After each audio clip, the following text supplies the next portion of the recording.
Hi friends, இன்னைக்கு நம்ம சேனல்ல டேஸ்டியான ஸ்நாக்ஸ் ரெசிபி தான் பார்க்க போறோம். பொட்டேட்டோ ஃபிங்கர்ஸ் ரெசிபி எப்படி செய்யறதுன்னு பார்த்துடலாமா? வாங்க வீடியோக்குள்ள போலாம். இந்த பொட்டேட்டோ ஃபிங்கர்ஸ் ரெசிபிக்கு 2 உருளைக்கிழங்க வேக வச்சு எடுத்து வச்சிருக்கோம். இதை நல்லா இந்த மாதிரி ஸ்மாஷ் பண்ணி எடுத்து வச்சுக்கலாம். இப்போ இதில் 1 ஸ்பூன் அளவுக்கு ரவை ஆட் பண்ணிக்கலாம்.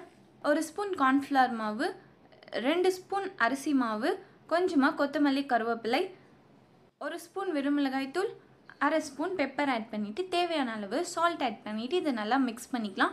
வாட்டர்லாம் எதுவுமே ஆட் பண்ணாமல் அப்படியே இதை நல்லா மிக்ஸ் பண்ணிக்கலாம். இப்போ இது நல்லா மிக்ஸ் பண்ணியாச்சு.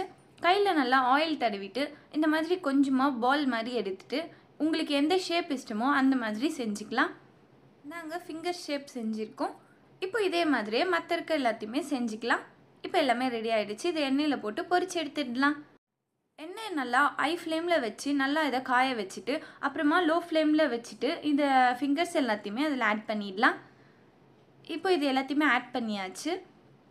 இது ஒரு பக்கம் வெந்ததும் இன்னொரு பக்கம் திருப்பி திருப்பி போட்டுக்கலாம். இது லைட்டாக கோல்டன் கலர் ஆனதும் இதை வெளியில் எடுத்துடலாம். இப்போ இது நல்லா வெந்துருச்சு. இதை வெளியில் எடுத்துடலாம்.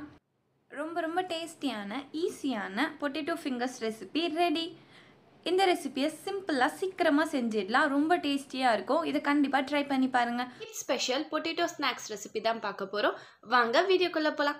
இந்த பொட்டேட்டோ பைட்ஸ் ரெசிபிக்கு 4 உருளைக்கிழங்கு எடுத்திருக்கோம். அது எல்லாத்தையுமே சேம் சைஸில் எடுத்துக்கலாம். அப்போ தான் உள்ள எல்லாமே ஒரே மாதிரி வேகும். இப்போ இதோட தோல் எல்லாத்தையுமே ரிமூவ் பண்ணிவிட்டு வேக வைக்க ஸ்டார்ட் பண்ணிடலாம். இப்போ இதை பாத்திரத்தில் மாற்றிட்டு வாட்டர் ஆட் பண்ணிவிட்டு 10 மினிட்ஸ் போல் இதை நல்லா பாயில் பண்ணிக்கலாம். இந்த பொட்டேட்டோ பைட்ஸ் ரெசிபி ரொம்ப ரொம்ப சிம்பிளான ஸ்நாக்ஸ் ரெசிபி. இதை சீக்கிரமாகவே வீட்டில் செஞ்சிடலாம். ரொம்ப டேஸ்டியாகவும் இருக்கும். இப்போ 10 மினிட்ஸ் ஆயிடுச்சு. இது ஓரளவுக்கு வெந்திருக்கு. இந்த மாதிரி நைஃப் இல்லைன்னா ஃபோக் வச்சு இதை குத்தி பார்த்தோன்னா ஈஸியாக உள்ளே போகணும். ஆனால் இது உடையக்கூடாது. இதுதான் கரெக்ட் ஸ்டேஜ். இப்போ ஒரு ஸ்டவ் ஆஃப் பண்ணிவிட்டு இதை வெளியில் எடுத்துடலாம். இப்போ இதை நம்ம நல்லா துருவிக்கலாம். அதுக்கு இந்த மாதிரி சின்ன சின்ன பல்லாக இருக்க துருவல் எடுத்துக்கலாம். இப்போ இந்த மாதிரி நல்லா உருளைக்கிழங்க துருவிக்கலாம். உருளைக்கிழங்கு ரொம்ப வெந்துருச்சுன்னா மாவு மாதிரி ஆகிடும். நம்மளுக்கு இந்த மாதிரி பதம் தான் வேணும். ஸோ கரெக்டான பதத்தில் ஸ்டவ் ஆஃப் பண்ணிட்டு எடுத்துட்டோன்னா இந்த மாதிரி கிடைக்கும். இப்போ இதில் பெப்பர் 1/4 டேபிள் ஸ்பூன், தேவையான அளவு சால்ட் ஆட் பண்ணிவிட்டு இதை ஜென்டலாக நல்லா மிக்ஸ் பண்ணிடலாம். இப்போ இது நல்லா மிக்ஸ் பண்ணியாச்சு. இதை கொஞ்சமாக எடுத்து ரொம்ப ப்ரெஸ் பண்ணாமல் லைட்டாக இதை எந்த ஷேப்பில் வேணாலுமே செஞ்சுக்கலாம். நாங்கள் இன்றைக்கி ஓவல் ஷேப் செஞ்சுக்கிறோம். ரொம்ப ப்ரெஸ் பண்ணாமல் லைட்டாக மட்டும் இதை ப்ரெஸ் பண்ணி இந்த மாதிரி ஷேப் செஞ்சுக்கலாம். உருளைக்கிழங்கு ஸ்டார்ச்ன்றனால ஷேப் வரும். அப்படி ஷேப் வரலன்னா ரொம்ப கொஞ்சமாக சோள மாவு ஆட் பண்ணிக்கலாம். இப்போ எல்லாத்தையுமே செஞ்சு எடுத்தாச்சு. இந்த மாதிரி உருளைக்கிழங்கு துருவல் எதுவுமே வெளியில் இருக்காத மாதிரி நல்லா அதை ஜென்டலாக ப்ரெஸ் பண்ணி வச்சுருக்கோம். அப்படி வெளியே இருந்துச்சுன்னா அது மட்டும் சீக்கிரமாக தீஞ்சிரும். இப்போ இது ரெடி ஆகிடுச்சு. எண்ணெயில் போட்டு பொரிச்சு எடுத்துடலாம். இப்போ காய வச்சுருக்க எண்ணெயில் நம்ம செஞ்சு வச்சுருக்க பைட்ஸ் எல்லாத்தையுமே ஆட் பண்ணிக்கலாம்.